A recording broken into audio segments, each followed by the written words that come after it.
ہم معاشرے میں رہتے ہیں تو ہم کبھی اپنے ملک کو دیکھتے ہیں، کبھی اپنی قوم کو دیکھتے ہیں، اور پھر اس کا موازنہ دوسرے ملکوں سے اور دوسری قوموں سے بھی کرتے ہیں۔ مثال کے طور پر ہماری زبان پر ایک جملہ آتا ہے، ہم کہتے ہیں کہ بھائی ہماری قوم جو ہے وہ تو اشاروں کی پاسداری نہیں کرتی، ہماری قوم جو ہے وہ ناپ تول میں پورا نہیں اترتی، ہماری قوم میں جھوٹ کی عادت بہت زیادہ ہے، اور فلانی قوم دیکھو وہ جھوٹ ہی نہیں بولتے، اور فلانی قوم دیکھو وہ ترقی کرتے کرتے کہاں پر پہنچ گئے۔ تو اس ترقی کو دیکھ کر اپنے اندر بھی اچھی عادات کو پیدا کرنے کا جذبہ پیدا کرنا،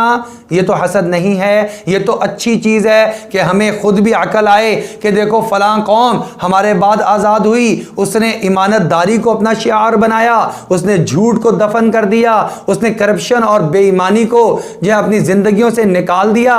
محنت کو اپنا شعار بنایا۔ اللہ رب العزت نے ان کو ترقیات سے نواز دیا، اگرچہ وہ غیر مسلم تھے، اس کے باوجود بھی انہوں نے محنت اور وہ راستہ اختیار کیا کہ اللہ کی سنت ہے، جو وہ راستہ اختیار کرے گا اللہ اس کو دنیاوی اعتبار سے ترقیات سے نواز دیں گے۔ مسلمان کے لیے ہدایات دی تھی کہ ایسا کرو، اگر مسلمان کرے گا تو مسلمان قوم ترقی کرے گی، اگر غیر مسلم وہی عادات اور وہی خوبیاں اور وہی خصوصیات اختیار کر لے گا تو وہ کافر قوم ترقی کرتی چلی جائے گی۔ اب ویسے اعمال تو نہ اپنانا، لیکن ان سے حسد کرتے رہنا، ان سے قوموں سے جلتے رہنا، اجتماعی طور پہ ان کو کوستے رہنا، ان کو کوسنے کا کیا فائدہ ہے؟ آپ وہ اختیار کریں چیزیں، وہ صفات جن کی وجہ سے اللہ نے قوموں کو ترقی اور عروج سے نواز دیا، وہ تعلیمات جو اسلام نے ہمیں دی تھیں وہ تو چھوڑ دیں، اور وہ کرنا بھی نہیں چاہتے کیونکہ وہ مشکل کام ہے، اس میں کچھ کرنا پڑے گا، اس میں جھوٹ چھوڑنا پڑے گا، اس میں اپنے مفادات پہ زد آئے گی، اس کو برداشت کرنا پڑے گا۔ وہ کام نہیں، آسان کام کیا ہے؟ الزام تراشی کر دینا۔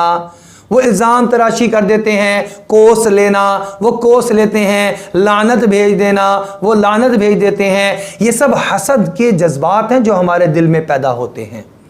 ہمیں اپنے آپ کو حسد کے جذبات سے بچانا ہے، لہذا اجتماعی طور پر بھی جو قومیں ترقی کر رہی ہیں ان سے صرف اور صرف حسد کرتے رہنا، جلتے رہنا، تانے دیتے رہنا، لعنت بھیجتے رہنا، یہ مسلمان کا کام نہیں ہو سکتا، بلکہ ان صفات اور عادات کو اختیار کرنا جو شریعت مطہرہ نے ہمارے لیے اتاری تھیں، ہم نے چھوڑ دی، انہوں نے اختیار کر لی، ترقی پا لی، ان کو اختیار کرنے کی کوشش کرنی چاہیے۔ یہ ہے اس حسد کا علاج، اور اللہ جل شانہ بھی ہم سے یہی مطالبہ کرتے ہیں، یا ایھا الذین آمنوا ادخلوا فی السلم کافہ، اے ایمان والو اسلام میں پورے داخل ہو جاؤ۔ صرف 5 وقت کی نماز ادا کر لینا کافی نہیں ہے، یعنی عبادات تو پوری کر رہے ہیں لیکن معاملات جو ہیں اس کے اندر دین کو نہیں فالو کرتے، ہماری جو معاشرت ہے اس کے اندر ہم دین کو فالو نہیں کرتے، ہماری معیشت اس کے اندر دین کی کہیں کوئی قدر نظر نہیں آتی، ہمارے اخلاق اس کے اندر دینی اقدار نظر نہیں آتی، تو فرمایا پورے داخل ہو جاؤ۔